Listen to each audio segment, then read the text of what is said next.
welcome to this bonus clip of Kick It to Scoops. A bonus clip. Now, obviously, while I recorded the most recent episode of Kick It to Scoops, Paddy Ryder's decision was pending. But obviously, while the episode aired, the decision came out that Paddy Ryder was given 2 weeks for an incident involving Hawthorn's Will Day. Now, first of all, I want to say I hope Will's well and he's all good to play in a week or so. Now, let's get down to business.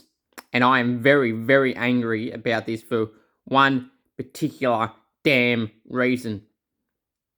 Paddy Ryder, what he did, copped 2 weeks. They appealed. I'll go through some of them details soon. But how he got 2 weeks for that is pathetic. If that was Joel Selwood or any big name player or club player, a club that the AFL love, would not have seen 2 weeks. You wouldn't have seen 1 week. You wouldn't probably not even seen a fine. Might not even been thrown out. It may never have been even brought up. Like a lot of Joel Selwood's incidents. Like when he choked Jack Ginnivan. Incident didn't come up. Didn't get suspended. No fine. Wasn't thrown out. Wasn't even looked at. Was not even looked at. Crap. Rubbish. Intentional. And nothing happened. Typical biased AFL loving Joel Duckwood as they always do. Now, let's get down to this one with Paddy Ryder. St Kilda referenced the Tim English hit on Nick Blakey in an attempt to have Ryder's ban downgraded. And that was the perfect example. They shown 4 examples, St Kilda. This was the main one. And I thought this will be enough. It's Tim English from a few weeks ago done this exact same thing to Nick Blakey, what Paddy Ryder did to Will Day. Now, as we would have known, if you didn't know, Tim English got let off for it. No suspension, no nothing. Not fine, nothing. Now, at the time I thought, the Tim English one, I thought, it was a bump, maybe a bit risky, but okay. I will tolerate nothing for that. So, St Kilda referenced that, and so they should have. So there was the instances were the exact same, in which they were. And the AFL's dumb response was the evidence of Tim English on Nick Blakey as compared to Paddy Ryder and Will Day shouldn't be permitted under tribunal guidelines, and it isn't a comparable incident. That's the AFL's word, that the Blakey, English, and Day and Ryder one were not a comparable incident. What the fuck are they on? Not comparable. This is full of shit. And one of St Kilda's main submissions was, we take a very different view and we say a much more realistic view of the way in which this contact occurred. And that is exactly right. It's unfortunate as Will was concussed. But what people don't understand, and people say, he was concussed, so that's why he got 2 weeks. Do you really? Yes, he may have been delayed concussion, but Hawthorn deemed him fine to come back on the ground. There was no medical attention to him on the field. When he went off, the doctors would have assessed him. They cleared him to come back on. Yeah, delayed concussion. But right then and there, the Hawthorn doctors deemed him fit to come back on.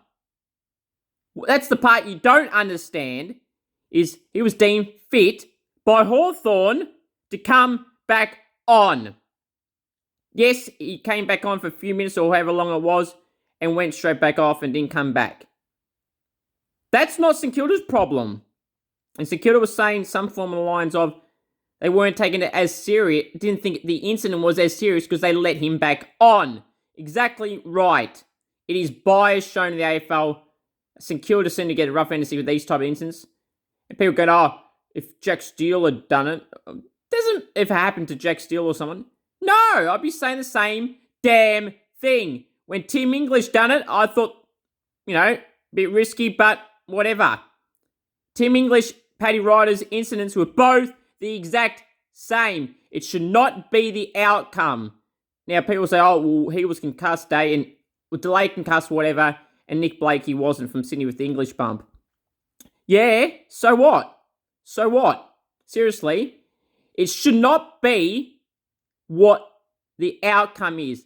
If you bump a similar way, whether you concuss them or not, the fine or suspension shall be the same. You should not have to wait for a concussion to happen to then suspend someone. suspend someone or fine them or throw it out for the same instance. If you bump them in a certain way, whether they're concussed or not, you suspend them, telling them that they're taking that risk and they should not take it. You bump like English did and get let off, fine, you set the precedent that everyone else that bumps like that, concussed or not, should have the same outcome and from the suspension side of things. And the incident from English and Ryder's outcomes were completely different, yet their acts were the exact same damn thing. The AFL are a joke. The tribunal's a joke. Match review officer Michael Christian is a joke in this type of stuff. He should resign. The tribunal people are a joke. St Kilda gave enough evidence to show that both incidents, English and Riders, were the same, and one got nothing and one got 2 weeks. I guarantee you, if Joel Selwood did what Paddy Ryder and Tim English did, he would have been thrown out. It would not even have been discussed. I am disgusted in the AFL tribunal and match review officer, but she'll live to learn that if you're not one of the big dogs and you're not one of the favourite players of the AFL suck-ups, kiss-asses like Selwood is, and Dangerfield and everyone like that, you know, they get let off. And it's a joke and it needs to stop. You should not have to wait for the outcome to happen. That's my thoughts on this bonus clip of Kick It to Scoops. Paddy Ryder has been screwed. We'll miss the 2 matches, GWS the following week and Gold Coast this week. Hopefully Jack Hayes can fill the void. Until next week on Kick It to Scoop, guys, enjoy and go Saints.